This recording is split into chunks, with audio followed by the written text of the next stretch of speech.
मकर संक्रांति की सुबह पर पूरे घर में बहुत चहल पहल थी। आंगन में रंग बिरंगी पतंगे रखी थी। रसोई से तिल और गुड़ की खुशबू आ रही थी और बाहर बच्चे ढोलक की ताल पर मस्ती कर रहे थे। मगर इस उत्सव भरे माहौल में एक अजीब सी बेचैनी भी थी। भाभी यानी सपना सुबह से ही बहुत शांत थी। न मुस्कान, न डांट, न किसी से ज़्यादा बात। वो हर बार बार अपने कमरे में जाती, फिर बाहर आकर आंगन में लगे पीपल के पेड़ को देखती, जैसे किसी बड़े फैसले की हिम्मत जुटा रही हो। कि तभी मैंने देखा उन्होंने चुपचाप अलमारी से कुछ कागज़ निकाले, उन्हें पर्स में रखा और साड़ी का पल्लू ठीक करते हुए माँ जी के कमरे की ओर बढ़ गई। मेरे मन में अचानक एक डर सा बैठ गया। आज मकर संक्रांति है और भाभी ऐसे कागज़ लेकर कहीं। दिल जोर जोर से धड़कने लगा। क्या भाभी मायके जाने वाली है या कोई ऐसा राज खोलने वाला है जो इस त्योहार की खुशी को मातम में बदल देगा। घर में हंसी गूंज रही थी, पर मुझे लग रहा था आज कुछ ऐसा होने वाला है जो सब कुछ बदल देगा। सपना भाभी को हमारे घर में आए हुए 7 साल हो चुके थे। पढ़ी लिखी, संस्कारी और बेहद संवेदनशील। लेकिन उनकी शादी के कुछ महीने के बाद ही बड़े भैया की अचानक बीमारी से मृत्यु हो गई थी। तब भाभी सिर्फ 26 साल की थी। समाज ने उन्हें बेचारी विधवा का तमगा दे दिया था। धीरे धीरे उनका जीवन 4 दीवारों में सिमटता चला गया। रंगीन साड़ियाँ सफ़ेद में बदल गईं, हंसी चुप्पी में और सपने जिम्मेदारियों में। माँ जी उन्हें बहुत प्यार करती थी, पर समाज का डर उन्हें भी जकड़े रहता कि लोग क्या कहेंगे। विधवा होकर इतना सजना ठीक नहीं, हंसना खेलना शोभा नहीं देता। सपना भाभी सब कुछ सहती रही चुपचाप। लेकिन पिछले कुछ महीनों से मैं उन्हें बदलते देख रहा था। रात को देर तक किताबें पढ़ना, मोबाइल पर कुछ नोट करना, कभी कभी छत पर खड़े होकर दूर आसमान को देखना, जैसे मन में कोई तूफान पल रहा हो। आज मकर संक्रांति पर वही तूफान शायद बाहर आने वाला था। माँ जी के कमरे से आवाज़ आई, ये क्या है सपना? मैं दौड़कर पास आया। सब लोग वहीं जमा हो गए। भाभी की आंखों में आंसू थे, लेकिन चेहरा दृढ़। उन्होंने कांपती मगर साफ आवाज़ में कहा, माँ जी, ये एडमिशन फॉर्म है और कुछ ज़रूरी कागज।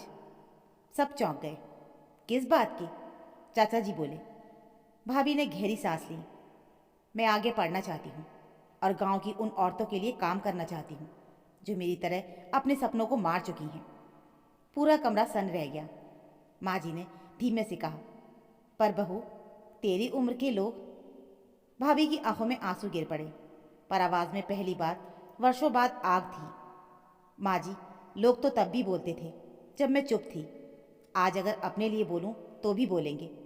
फ़र्क सिर्फ इतना है, तब मैं रोज़ मरती थी, पर आज मैं जीना चाहती हूँ। फिर उन्होंने जो कहा उसने सबको भीतर तक हिला दिया। मैंने अपनी ज़िंदगी सिर्फ एक औरत की तरह नहीं, एक बोझ की तरह जी है। आज मकर संक्रांति पर मैंने फैसला किया है कि मैं अपने जीवन की दिशा बदलूंगी। जैसे आज सूर्य उत्तरायण होता है, वैसे ही मैं भी अंधेरे से उजाले की ओर जाऊंगी। मेरी आंखें भर आईं। भाभी ने आगे कहा, मैं सिलाई कढ़ाई नहीं, मैं कानून पढ़ना चाहती हूँ, ताकि किसी सपना को कोई ये ना कह सके कि तू विधवा है, तेरी कोई पहचान नहीं है। घर में सन्नाटा था। बाहर पतंगे उड़ रही थीं और भीतर एक औरत अपने पंख खोल रही थी। तभी माँ जी ने कांपते हाथों से भाभी का सिर सहलाया। बहू, तूने आज मुझे बहुत बड़ा सबक सिखा दिया। मैंने तुझे बांध के रखा, आज तूने मुझे आज़ाद कर दिया।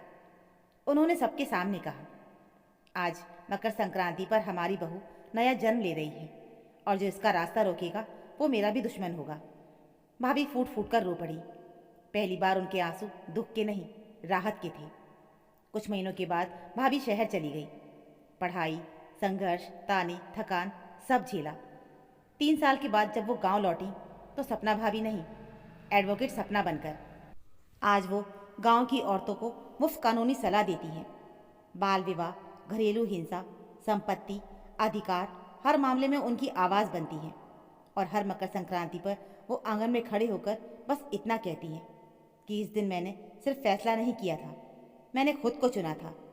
उम्र, हालात और समाज की सोच कभी भी किसी के सपनों से बड़ी नहीं होती।